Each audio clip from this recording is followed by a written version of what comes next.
Ah, jeez. I'll try to be nice.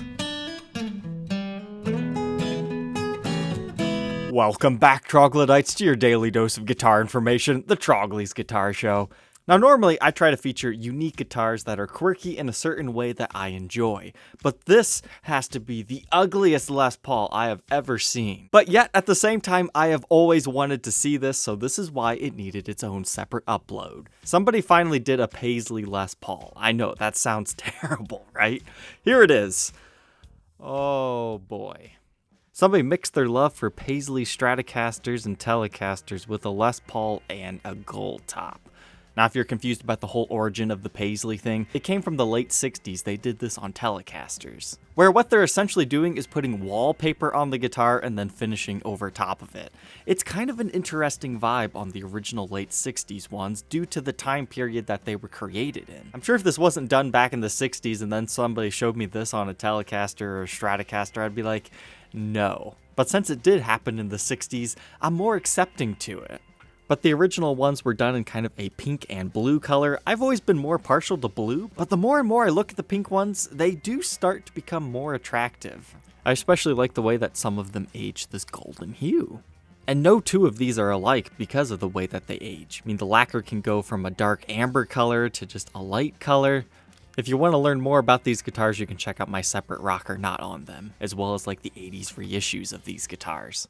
But now we pop on over to this one, and man, I've always wanted to see it, but now that I've seen it, it's like, no thank you, I don't ever want to see it again.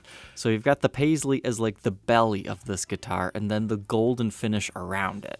Now what's kind of unique is the fact that if we look back to this, it kind of looks like a super aged out red one, right? So it's my thought that what's gone wrong here is that the gold is not dark enough. It doesn't look like the aged lacquer that we're used to seeing on these pink Paisleys. And this is the one time in my life that I think it should have been a rim burst job. That way it looks closer to the originals, and maybe we should have done a Paisley style pickguard here. Like some sort of a see-through one, because this just does not look right as only the belly of the guitar. I'd be curious to see a blue version of one of these, or if they really wanted the gold top, maybe they should have did a different color than the pink. I just think it's just too clashing. But what I do like is the double cream pickups with the cream pickguard. That really does look good with this golden finish. But is this a factory custom ordered one-off? Unfortunately, it's not. So since it's an aftermarket replacement job, the value on this guitar is unfortunately shot. But at least they left the back alone. It just looks like a regular gold finish. But here's the real big kicker on this one. It's had a headstock repair, so at least we can be rest assured that it was kind of an issues guitar before, because you can see that crack through the finish. And where's our serial number? It is very faint, and that's that first hint that, yeah, this has been a refinished job. But what year is this guitar?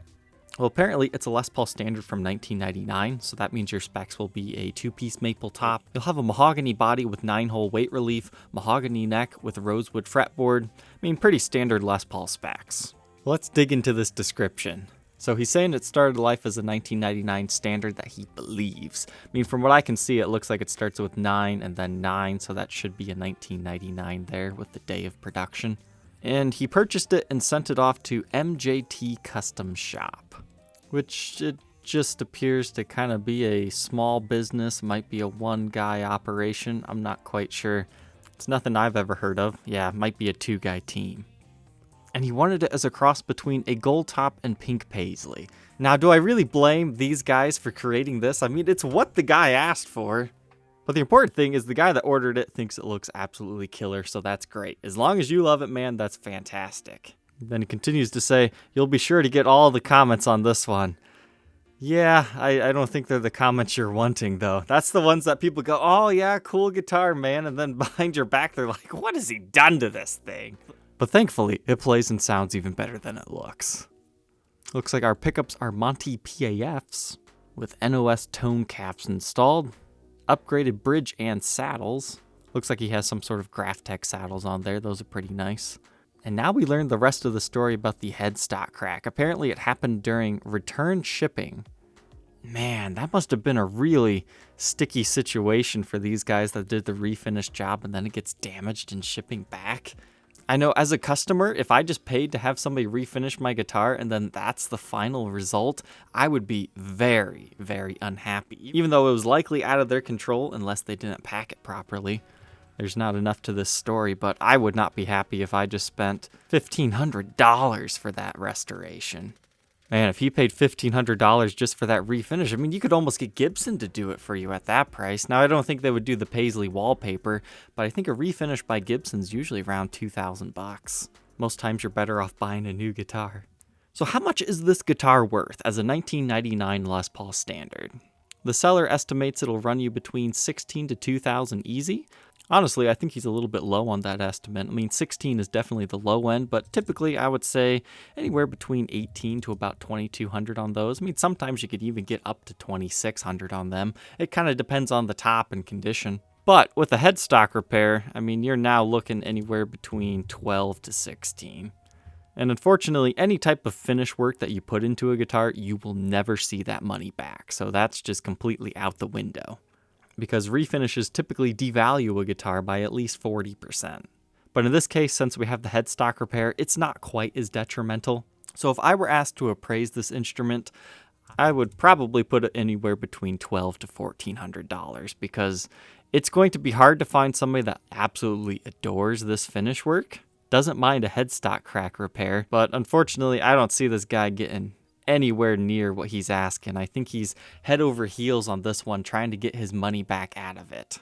So 12 to 14, that's probably being generous, because it also looks like it has been refretted at one point in time in its life. So this guitar has seen so much stuff. I mean, I'm happy I've seen it, but I'm not interested in ever seeing it again. I'm sure there is a way to pull off Paisley on a Les Paul, but this certainly is not it for me. Let's see if anybody else has done a Paisley Les Paul. Oh, sweet, they have. You never know, you're just a search away on these things.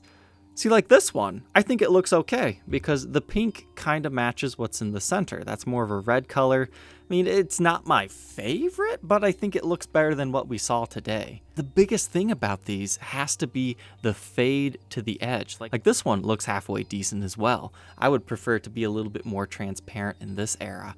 I wonder if anybody's ever done the rim burst job with this, because I'm seeing a lot of these pink ones. Now here's an interesting one. Somebody's blended a Les Paul with a Telecaster and gave it the blue Paisley paint job. I just think the pickguard needs to stand out a little bit more, do that dark blue border, then that would have looked fantastic. I would love to see Gibson do a limited edition run just like this, with the Paisley paint job. I mean, the closest they've come was that Music City Junior. Ooh, that'd be a cool refinish job idea for someone.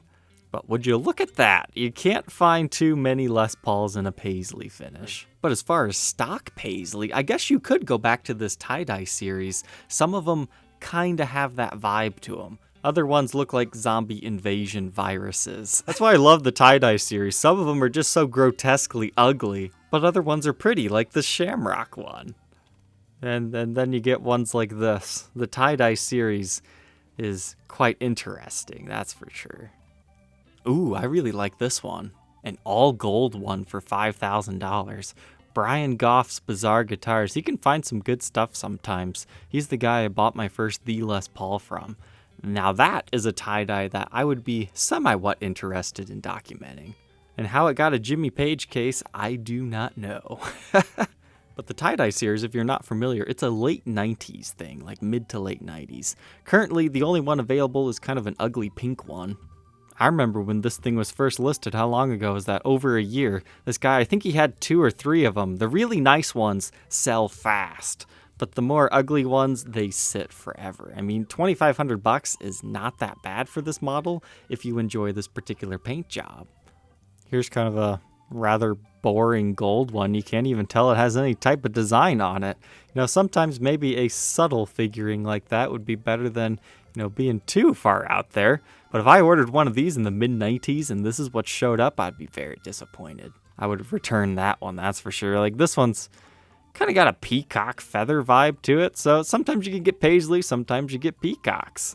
Certainly an interesting model that kind of ties in with today's episode. I like the way that they're all numbered, and they did 103 of them. So that's kind of like a you gotta catch them all type thing, because they're technically all unique one-offs by this George St. Pierre guy. So for our playing demo today, let's check out a Paisley.